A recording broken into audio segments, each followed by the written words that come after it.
future to life. What we hope to do over these 45 minutes is answer those questions, those really simple questions. So what does a stadium of the future look like?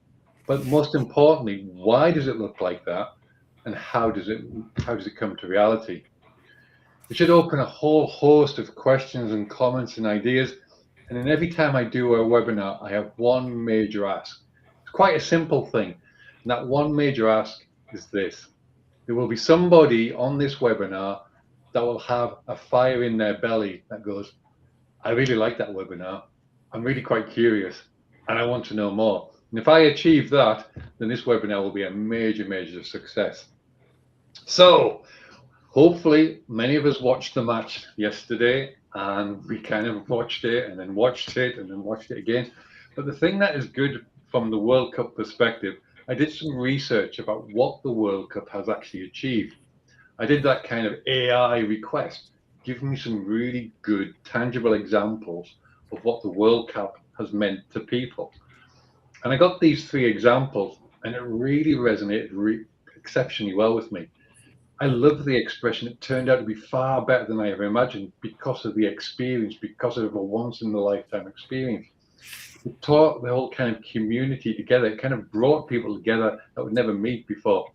But it also has that aspect of making it feel bigger than it actually felt it was going to be.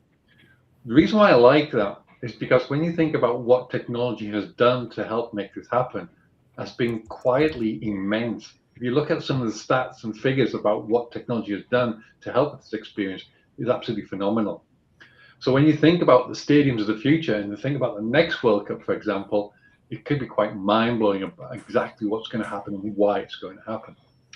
So if we can go to the next slide, please. What we'll do then is we'll go through a number of parts. There is no hydration breaks in this. There is no halftime. There's no throw-ins. There's no corners, but 5 important parts to make this happen. I'll give a little introduction about what I think about the whole situation from a stadium point of view, but then we'll have the experts. We'll have Stuart from Reading Football Club talking about what does it actually mean to be a part of the stadium. We'll then have Vijay talking about how we bring the stadium to life and how does that actually become a reality. And then we'll have Tom talking about that fan experience and what is required to really elevate that whole piece. Then finally, we'll have Maria talking about how does that all come together? What are the kind of building blocks to really make that come to life? And at the end, we'll have our opportunity there to ask questions and answer. But please, please, please, please, please, I'll say that one more time. Please, please, please, please, please, if you've got any questions, got any comments, got any ideas, place them in the chat box because we really want to make this as interactive as possible. So let's go to the panel. I've introduced them slightly, but let's go into the full detail of who they are and what they are. So Stuart, tell me who you are, what you do, and the most important one, what is your World Cup takeaway? Yeah, hi, I'm Stuart Fenton. I'm head of AI at Reading Football Club, so responsible for bringing AI innovation on and off the pitch, so from the first team, stadium, to the retail, to the academy. My takeaway from the World Cup, I think we're seeing AI across everything now. It's hit the mainstream in terms of the World Cup. But one of the key things for me is actually, you said no hydration breaks. So an AI stat for you, a stat here. There is more shots or expected shots immediately after the hydration break than ever. And this is like a little tactical micro window. And I think this is a really good analogy. People are finding tactical windows at new times. And I think that's really important for stadiums of the future. Now's the time to look for this kind of new window of opportunity. Perfect. Really good. I remember that one. Vijay, yourself?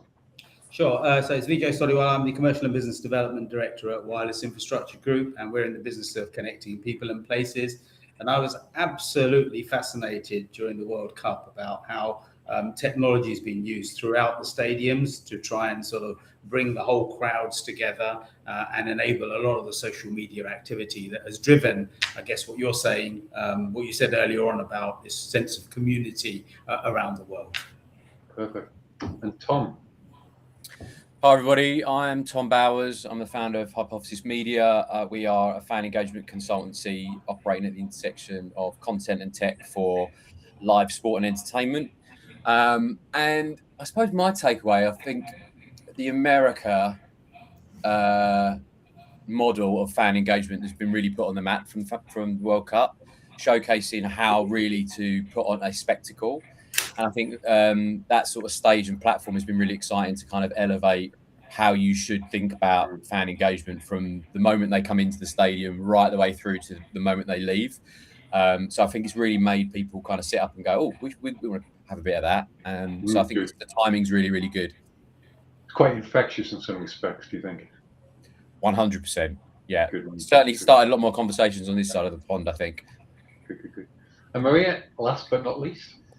Hi, everyone. Maria, I'm founder and CEO of Weaver Labs. We're kindly hosting the panel here. And at Weaver Labs, we do telco cloud orchestration software. So we enable all of these great fan experiences to be part of a software platform, an edge cloud platform, on-site, and integration of data and connectivity, which enables ecosystems to exist. And my takeaway from the World Cup, despite Spain being in the final, which is great. Not gonna Meow. sorry. No, the fact is that there were some incredibly shocking stats when it comes to data.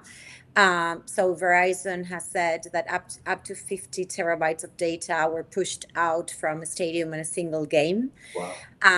That is a lot. Obviously, like United States stadiums are huge, but telecommunications has been a fabric to support left, right, and center this event.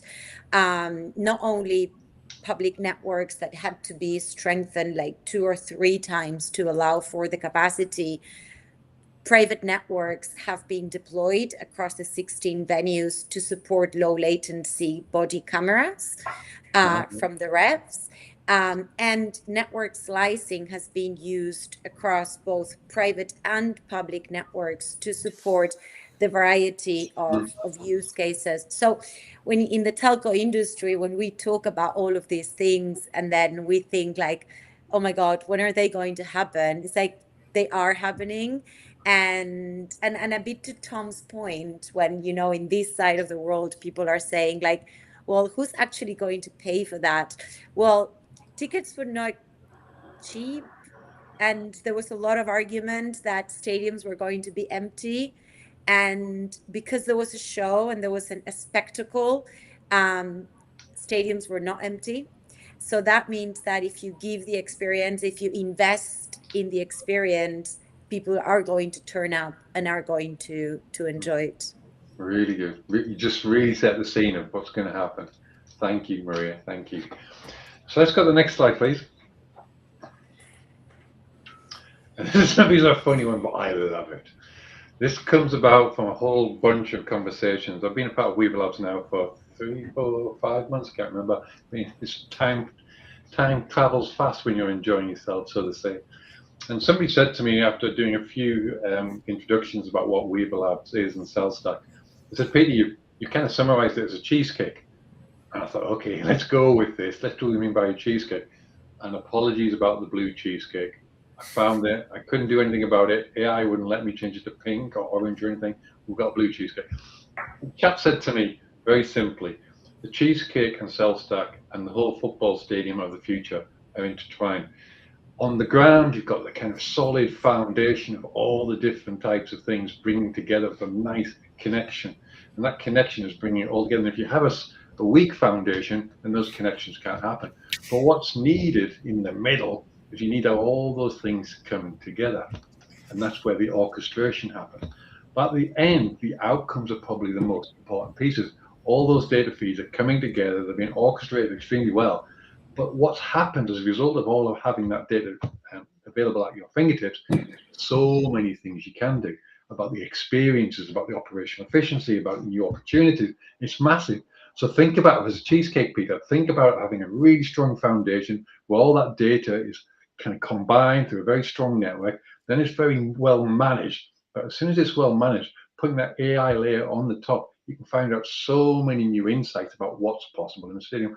And I love it. I love a cheesecake, first and foremost, but I like the analogy of having that solid foundation where it all comes together through an orchestration model and then bringing it to a final outcome in a series of all sorts of options. And when you look at what Stuart's doing with AI and thinking about some of those numbers about the hydration break, that's just one small insight about what's possible with all of this data. So hopefully, when you think about this webinar, you'll think about many things, but hopefully this blue cheesecake will sit somewhere in your memory banks for at least an hour or so. Stuart, would you like to tell us a little bit more about what Reading's doing there and go to the next slide? You're on mute, Stuart. Oh, no, you're not. Can you hear me now? Yep. Perfect.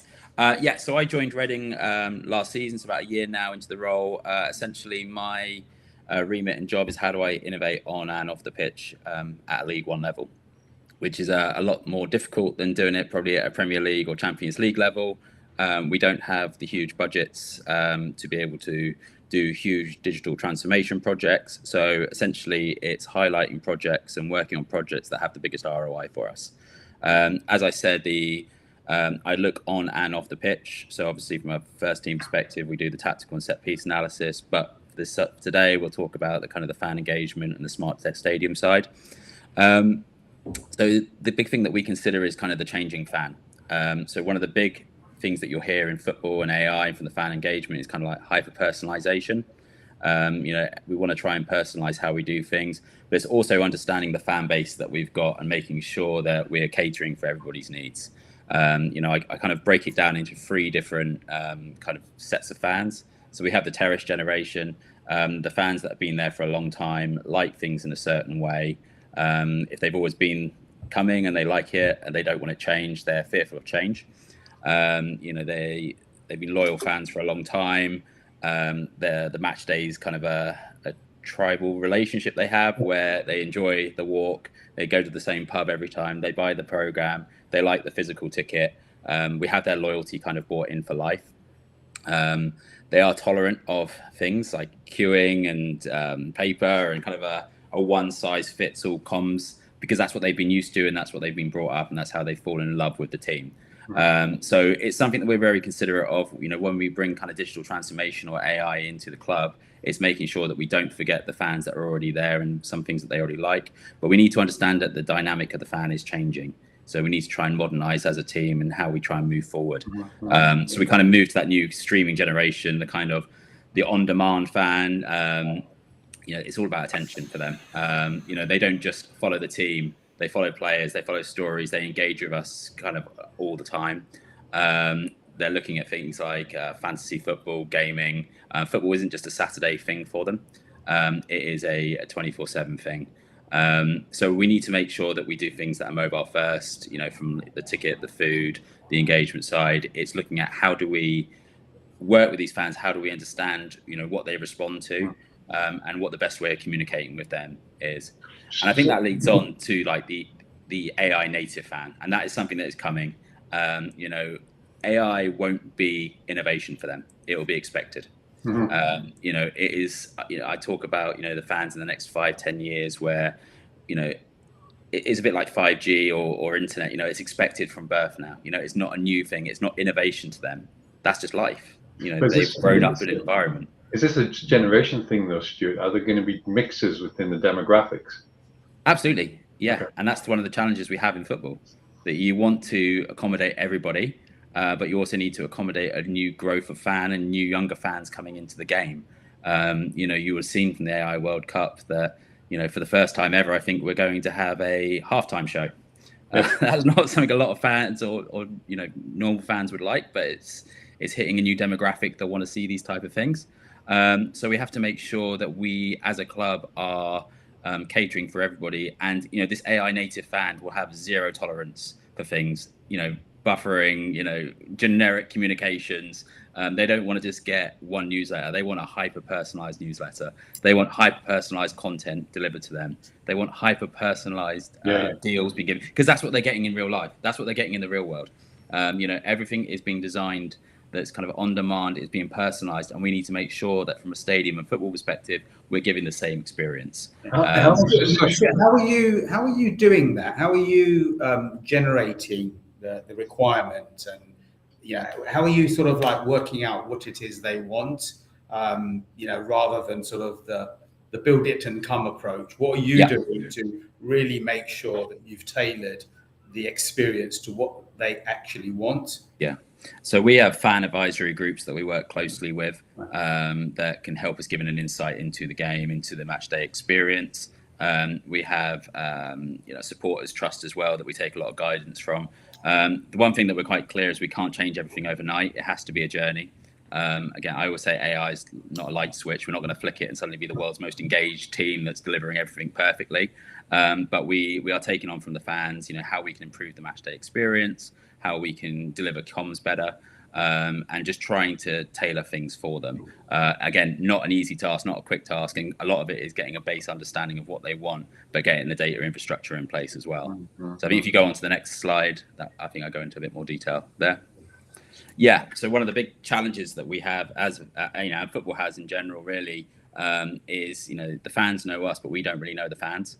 We get an insight into if they're a season ticket holder or if they've spent money in our retail shop, but it's actually getting a real crystal clear kind of single view of the fan, and that's what we're trying to build to at the moment.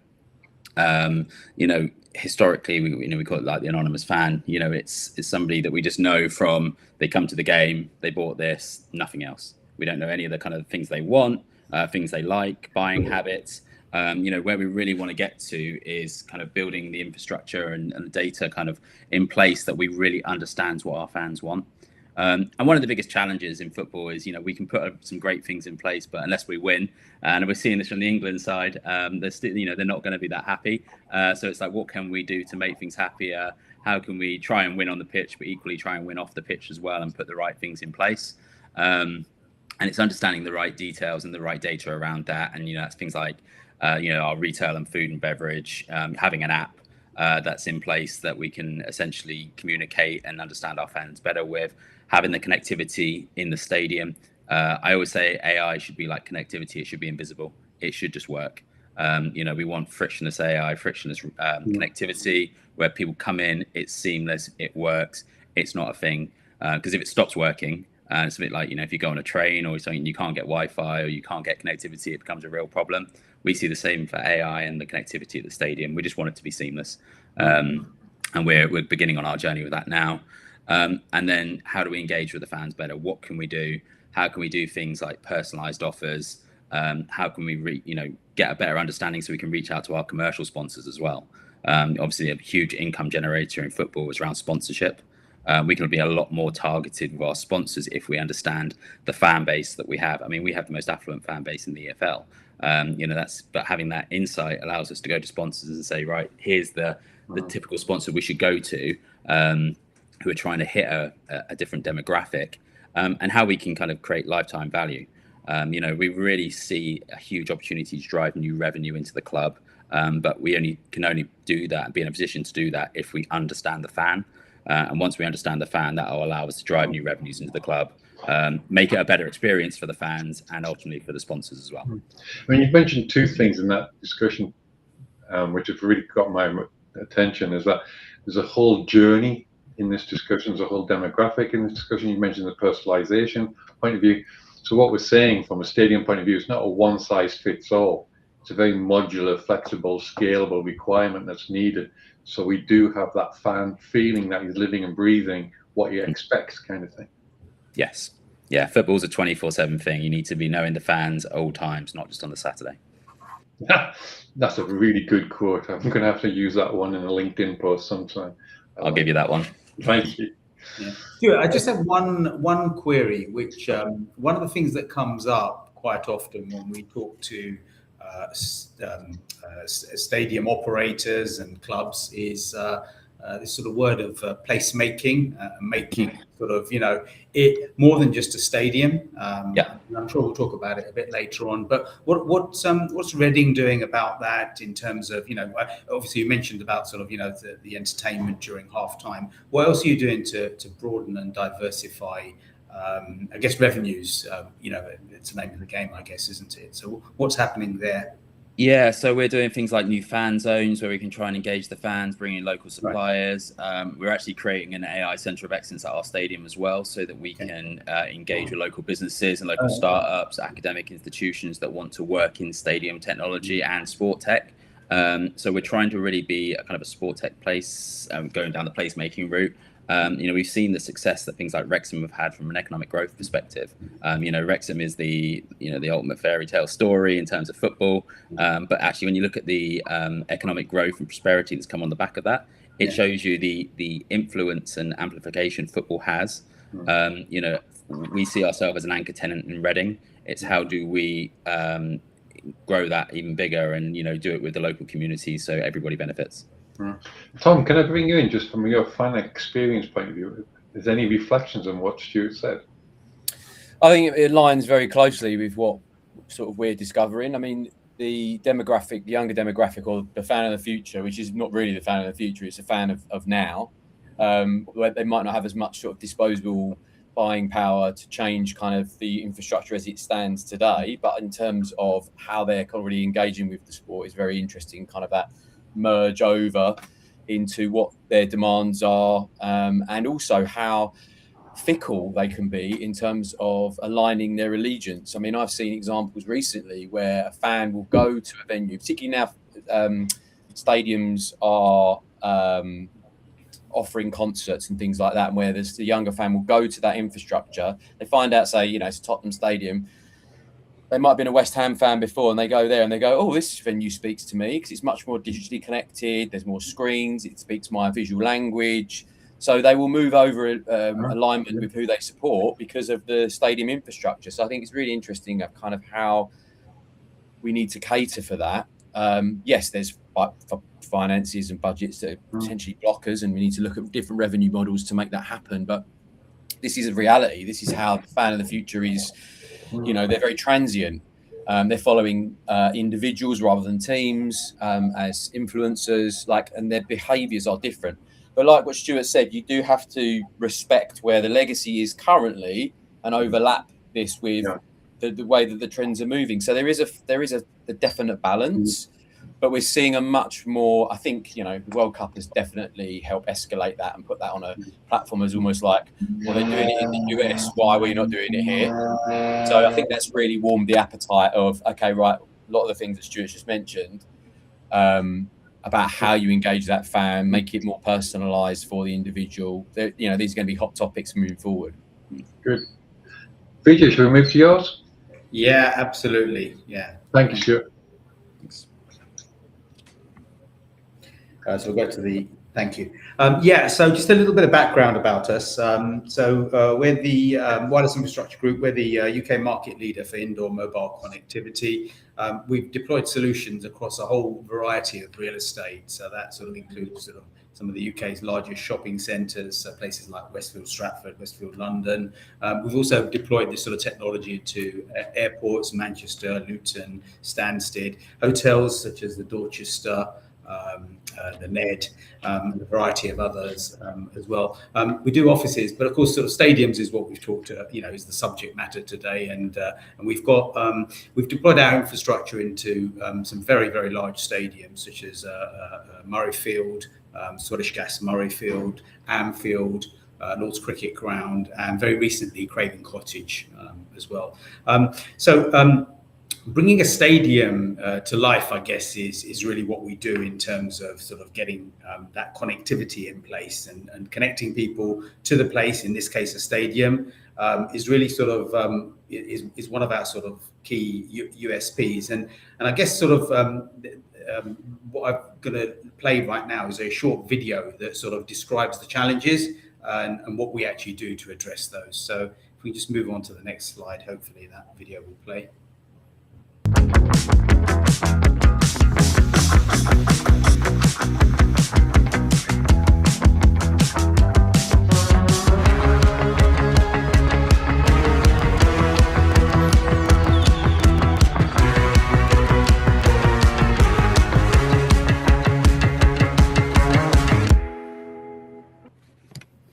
So hopefully that sort of gives you an idea of the challenges, and it's really sort of all around sort of like the high number of people that are in a stadium, and what is it that we're actually doing to maximise the potential of connectivity. So I guess we've got sort of 5 main points. First and foremost, it's really about the full stadium experience. So sort of earlier on, sort of Stuart was talking about the fan journey. It's not just about the bowl where the action is. It's all around the stadium. So it's sort of, from the moment you're sort of getting close to the stadium, through the turnstiles, into ticketing, into the hospitality areas. So that's where sort of you need to start thinking about that stadium experience. It needs to be throughout the stadium. It needs to be sort of, all of the areas in the stadium. And so that's what we do. We talk about the whole sort of, we spend a lot of time looking at the mapping out the fan journey. So sort of, where is the highest footfall? Where are they going? And making sure that they can get the best possible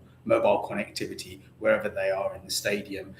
The other factor we need to look at in terms of maximizing the potential is footfall and peak usage. So we spend a lot of time sort of analyzing when peak demand is going to hit on the network. So sort of, as you'd expect, sort of, that peak demand sort of shoots up sort of, as you sort of get close to the start of the match. We've got this sort of what we call the bathtub profile, where sort of, usage is very, very high. People are starting to order food, they're getting settled in, and they're sending lots of videos and messages, etc. And then as that sort of first half starts, the usage reduces and carries on sort of at this sort of steady state level until you get close to sort of half time, when it suddenly sort of shoots up again. And then that whole profile repeats itself in the second half. And so we use, we talked a little bit about AI a little bit early on. So we use AI technology to actually analyze usage within the stadiums that we've already got systems. And then we use that data to predict how stressed the network's going to be, based on prediction models that we've got. So that's first and foremost a full stadium experience. Secondly, in terms of maximizing the potential, it's really about providing a solution that works for all fans. So that's really all about designing some infrastructure and deploying infrastructure that is going to work for all of the fans. That means all of the mobile operators as well. There's no point designing a network for just one use case. You need to basically make sure that the infrastructure can support all mobile operators, all of their services, so that each of the operators gets the maximum service levels from the network. The third thing is future-proofing technology. So that's really, really important in terms of the fact that you're making quite a large investment, both in resources and capital, to enable this sort of network. It's really important that, I guess you'll all be aware that, we've gone from this 2G, 3G, 4G, 5G, 4G, 5G, obviously the dominant technologies right now. But it's really important that when you make that infrastructure, you're looking at that infrastructure, that you've got sort of a view about what sort of what's going to happen in the future, so that you're not ending up in a situation where you've got something that you're going to have to rip and replace. That's not going to go down very well with, the CFO of a club or a stadium operator. So we spend a lot of time with, designing our networks so that they're extremely modular, flexible, and that they're actually capable of being sort of keeping pace with the evolution in technologies and people are going to use them.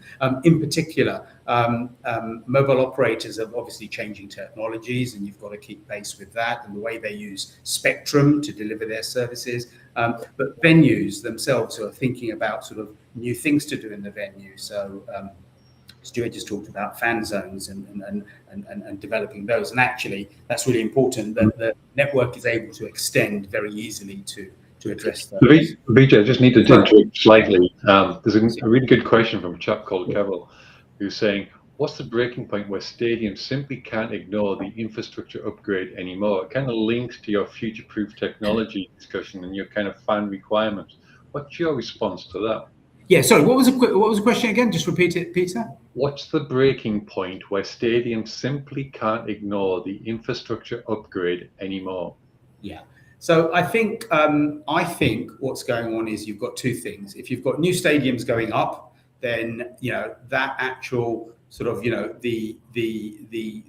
it's not just it's not a construction project. It's a construction and digital enablement project. That's the way to look at it. I mean, if you think about it, what have we got? I think over the next 5 years, the 5 Premier Leagues across Europe, Premier Leagues across Europe. So you've got effectively them spending the best part of 42 billion. So those Premier League, those premium leagues are actually going to be spending about 80% of the overall expenditure in terms of either refurbishing or putting up new stadiums. So I guess they've all got to do something about it. You've also got sort of large refurbishment projects that need to take place. I guess what's been happening is all of the larger clubs have been having a lot of investment, and I think I guess Kevil's question is probably around sort of these smaller stadiums and sort of what are they going to do about that, and it's really just sort of making the choices around sort of the types of capabilities that they're trying to enable. But we're all going to have to do it. This is an absolute an absolute requirement now. Good. Let's go on to Tom then. Let's bring the fan experience to life, if you don't mind, Tom. Yeah, absolutely. So my legacy for where Hypothesis started from was in broadcast. We worked a lot on audience engagement at mass scale around kind of entertainment shows, sporting events, mainly around voting. So I could see in terms of strategies, we understood a lot about what activates a mass scale audience and what gets a fan or an audience member to do a certain thing in and around the show. And a lot of those strategies kind of then bled over into sort of live sports. So that's where we kind of evolved the consultancy offering about 7 or 8 years ago to sort of encompass sports as well as entertainment. And because we saw a need of kind of being able to bring the old narrative of, where fans are and audiences are, and with using digital technology, kind of bringing those two worlds together for a kind of innovation funnel that we provide as a consultancy. So we work with kind of best of breed technologies out there to kind of refer to the market to help move it forward for fan engagement and visual innovation. And we try and make it as all encompassing as possible, because we do understand that there is clubs, teams, leagues at various different levels, and it shouldn't just be for the big boys out there that have got lots of money to spend. We want some of these tools to help them with the transformation as well, to provide a layer of return of investment, to create a new income stream through some of these content tools. And these content tools need to be focused on where kind of user behavior is at the moment. So everybody brings their phone into the stadium with them, what they're watching at home with a phone, or in a fan zone with a phone. It's £1,000 piece worth of technology which they're going to use at some point, and it's like, well, how do we capitalize off that behavior to sort of use it to collectively increase their experience, to make it more of a moment? So we're working with lots of tools to be able to enable that to happen. And it's probably a good segue to show the sizzle reel, because we're working with a piece of tech with our partners in the US called the Famous Group, called Vixie Suite. So we work with lots of different rights holders, sporting organisations, from MotoGP, Matchroom Boxing, Man City. So we've got a lot of kind of different sports under the hood that's working with this tech. So let's look at the video then. Yeah. I look at the video. Push that pedal to the floor, ain't no time to slow down. You can feel that full power.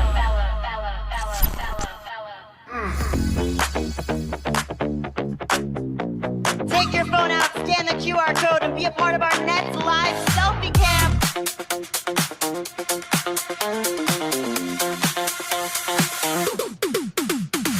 Push that pedal to the floor, ain't got no time to slow down. Call me giddy, I want more, I need to feel that full power. Push that pedal to the floor, ain't got no time to slow down. Call me giddy, I want more, I need to feel that full power.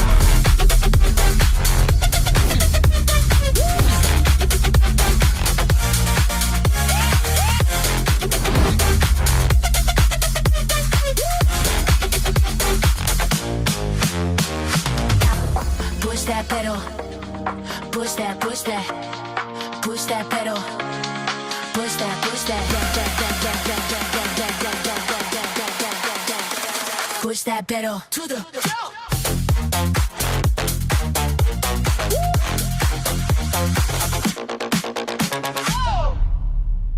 So I need to say, Tom, I've seen this video I don't know how many times.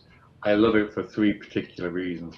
One is the energy that it gives you when you're in the stadium. Secondly is that community spirit, because you're kind of bringing it to life. And something that person says, but my best bit is the pup cam. I want to have a pup cam. I think that just shows that it's these moments, sort of pre-match, half-time, don't need to be dry. You need to, extend the narrative into a way that is part of the experience, and having these cool content features that potentially one piece of additional technology can provide that give you different options. And like Vijay mentioned, every club has got different needs. They've got different infrastructures. They're at different points in their journey with transformation. It's like, well, how do we provide content tools that's going to be able to give some lower league teams the starting blocks of them doing their fan engagement journey, or some of the bigger teams to do things like more crazy pup cams or fighter jet flyovers, to beam that onto the screens or part of the broadcast experience. And that's another thing we're seeing as well, is like there's a big convergence going on at the moment around who the fan is and where they're at. And like, I think in past, fan engagement has real-time fan engagement, which is what we do. And fan engagement can be a bit of a buzzword at the moment. So I'm conscious to make sure that people realize it's about the live experience and not kind of, stuff that happens outside of that. That is fan engagement to an extent, but in terms of the live moment stuff that's happening in venues and around it. But in terms of what the global fan looks like, because they are all fans and we shouldn't be prioritizing the ones that just can come into the venue. It's like, how can we use some of these tools to bring, a fan in Australia that loves Manchester United into the experience in some way, and using similar tools to be able to do that. So thinking about the global fan rather than just the local fan. And I think that's that content journey, and that to me, that's what fandom is about. It's about connecting everybody together for a moment around the live event and extending that narrative and meeting people rewarding people for their loyalty. So you've raised a really good point on the connection piece, and I really want to drag Maria in here and talking about how does all that magic come to reality, and how do we bring that together, and how do we make it become something very personal, very adaptable, and very modular. So those are the kind of expressions that we've talked about over the last 30-40 minutes now. So Maria, tell me about the orchestration engine. Sure. So yeah, we've been working in, software layer for a very long time now. And obviously our background comes from the value creation, right? So why the hell do people need connectivity? And that has been my entire career. And that's how Peter and I started working together back in the day. Actually, there is a question down there that made me smile, Peter, because they're talking about haptic technology. And connectivity is important because obviously, as Tom said, it brings, the world together and connects the outside world into the inside world and opens up a lot of possibilities. But it's the so what? Why should we invest in it? And what are we doing exactly with it? And obviously, like that, we've heard from Stuart about fan personalization, everything about, how can we aggregate data? How can we resolve identities using all the information that is scattered around the different applications and services that customers use? How do we do it in a responsible way such that we are not just being another big tech company that it's, gathering user data just to sell it out, but, to genuinely provide a better experience? That helps. Sorry, Marie, that really helps nicely to one of the questions that Christian's raised about concerning bringing the stadium to life. How can stadiums use data responsibly to improve the fan experience? I think you've answered the question very nicely. Yeah, basically it's using anonymization of data, is understanding behavioral data, but not linked to an identity. And for that, software is really, really powerful, because all of those data points that come in via the network or the different digital tools that are being used need to have a common place where they are analyzed and obviously then used for something. And then not just the personalization, but the pressure that this real-time experience that Tom was referring to brings onto the network, right? It's not just about we're going to be putting radios, but it's about where do we host the services? Where do we analyze these videos? Are we doing it on site? Are we doing it off site? Do we need to do a bit of both? And every use case has a different architecture or a different placement, right? It is not the same to do something like Nokia was doing in Stadium MK, which is a real-time analytics of 12 cameras that you cannot do in GCP or in AWS. You need to do on site.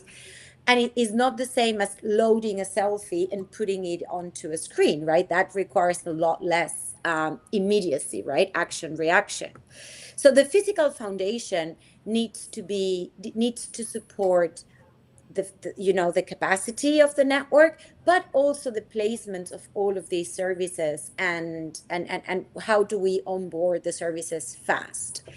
And more importantly, and I think these targets probably 90% of the venues out there, it needs to be cheap, because Premier League stadiums, there are so many, but lower league stadiums that are also attended by thousands of people, there are a lot more.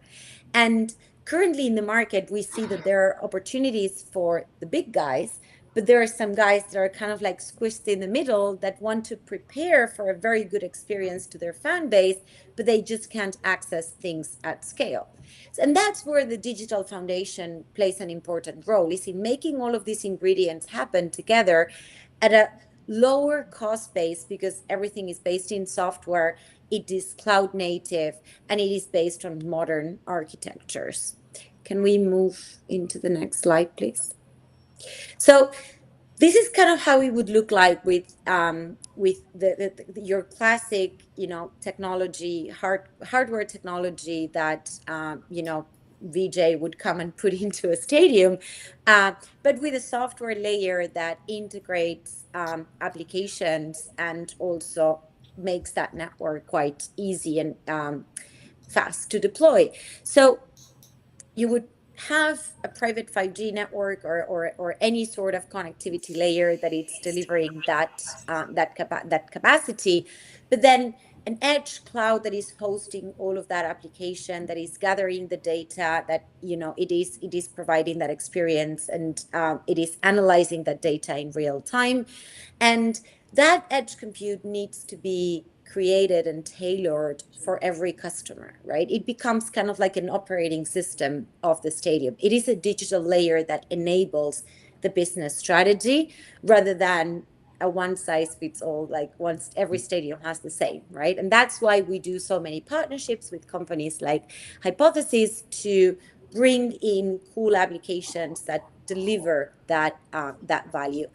And within the same platform, you want to be connected to the outside world, because some applications are being hosted outside, because you want to leverage resources from the public cloud. And that's why the remote to the on-site connection is quite important. And also the two worlds together, right? The network platform and the application platform need to be strongly tied together. If we go to the next slide, please. I was just going to say, Maria, I just wanted to add, just on this sort of absolutely right. The larger sort of Premier League clubs have, a lot of them have already made sort of investments sort of previously and continue to do so. And what we've seen, which is really positive, is actually sort of as you sort of come down, you see the smaller clubs starting to look at this sort of investment as well. And that's really sort of, whenever there's a refurbishment, whenever there's a new stadium build going on, it's part of that sort of construction project. So that's really positive. The other thing that's driving it is effectively, I guess it's the business model of clubs now. It's about revenue generation. And actually what you're getting now is you're getting the ability to start diversifying your revenue streams. And if you can start doing that and create new revenue streams as well, that then starts looking at, that's giving you a model now to actually pay for this infrastructure. Yeah. So those things are moving in the right direction. Can I just add to that? I think what we've been faced with, particularly over the last 2 or 3 years here in the UK compared to the US, is we're constantly asked, like, oh, fan engagement, it's just a nice to have, it's just not, it's not an essential. Like, it's just a fun thing to do.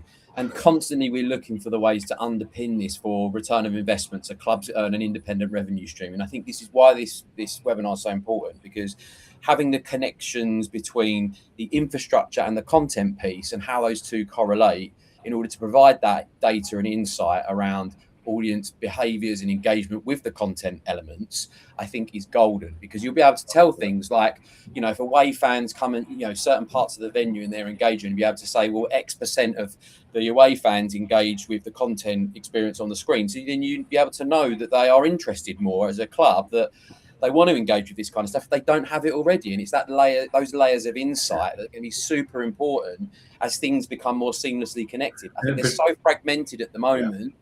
That's where half the problem lies. I think Stuart's kind of... the evolution isn't as bold as, say, or as established as it is in the US. Like, and they're probably about 2 years ahead of the curve compared to here. I like what Stuart's... This is super exciting. I like what Stuart said. Stuart's kind of bringing that together. He's showing the kind of early adoption benefits of what you said about the infrastructure and the behavior aspect, which is really good. Maria, just on the last slide, and I'm going to ask one question to all the panelists before we end, if that's okay. And all the other questions, thank you very much that you put in the chat. I will get back to you on them as soon as I can. Yeah, just the last slide here, I just wanted to stress that the network and the application or the fan engagement services need to be together, and they need to be tightly correlated, because all of that data, Tom and Stuart, that you were talking about, it is only possible if the two are together and tied with a software layer and it's cloud native. What we call the application domain is where all the fan data resides and all these platforms that deliver services are connected to. And that is where you can get all the segmentation of your fans, who's who, what do they like, how do they interact. But equally, it's important to know where they have been, when do they connect, when do they get into the stadium, how much do they use this or that. And all of that is given to you by the network if you own the infrastructure, which is a separate kind of like / philosophical discussion that Vijay and I can have. But it is about, you know, having control of your digital domain, because if you have control of the digital domain, it means that you can control end-to-end the experience. It's never out of their hands. So yeah, I mean, and I could talk about this forever, but I think that telecoms needs to come into the 21st century when it comes to delivering services, and that is cloud native and software based. Perfect. You've really helped me with my last question for all the panelists, okay? It's a very simple one, and it's a very important one. So no pressure. I'm giving you time to start worrying about my question. What is the one takeaway that you want to share with the audience from this webinar in no more than 5 or 6 words? Who would like to go first? So what is the one takeaway from this webinar that you would like the audience to take away? Can I go first? 5 or 6 words maximum. It's okay. I'm just reading the comments, and what I love about my takeaway is actually not from us, because actually we are kind of like a group think echo chamber here. We all think this is great. But I love to see from the perspective of the comments how switched on people are about the problem and the potential solution and bringing in new ideas. So everyone is in it. Everyone is in it. Good one. Who would like to go next? Stu, I'll go now. You did really good. You can't use your 24/7 one, okay? It's not allowed. No, from the football perspective, you know, don't assume you know your fans. You know, really engage them in the process and the journey. You'll get a lot more buy-in if you bring them in the journey and actually ask them what they want than assuming what they want. Perfect. Let me go next. Sorry, is that all right? Can I go? Yeah, go. Please do. Fantastic. Yeah. Okay. Yeah. Look, one thing I'd like people to sort of take away from this webinar is, look, sort of the average, the stadium in the old days was basically sort of, I don't know, 25 to 30 matches a year, which, basically sort of meant that you had this sort of 300 plus days of untapped potential to do stuff with. What I'd like people to do is think really hard, club owners, stadium operators, think really hard about what you can do with those 300 plus days. There's a hell of a lot of opportunities, and those opportunities, if they're used correctly, what they can do is generate a whole load of opportunities for revenue generation that can pay for a lot of this infrastructure that is actually going to then benefit your fans and increase loyalty. New opportunities. I'm trying to think of two words. New opportunities. Yeah. Tom? I think mine would be give fans authentic, connected experiences. That'd be it. Like think global rather than just local. Mine is obvious one. The stadium of the future is a cheesecake. Not just any cheesecake, a blue one. A blue cheesecake. Yeah. Well, in all fairness, I once tried to do cheesecake with blueberries, and it did turn out to be blue. Oh, well, there we go. I have to try that. So It's not very usual. Thank you, everyone, for joining this webinar. I have really enjoyed it. I've learned so much. It's a fantastic amount of comments, fantastic amount of questions. And if you want to know more, you can do one of two things. You can go to the website for Weaver Labs, go to the LinkedIn post, or even go to the QR code and get a lot more information there. Thank you so much. Have a wonderful time and enjoy the final if you watch it on Sunday. Take care. Bye-bye. Thank you. Thanks.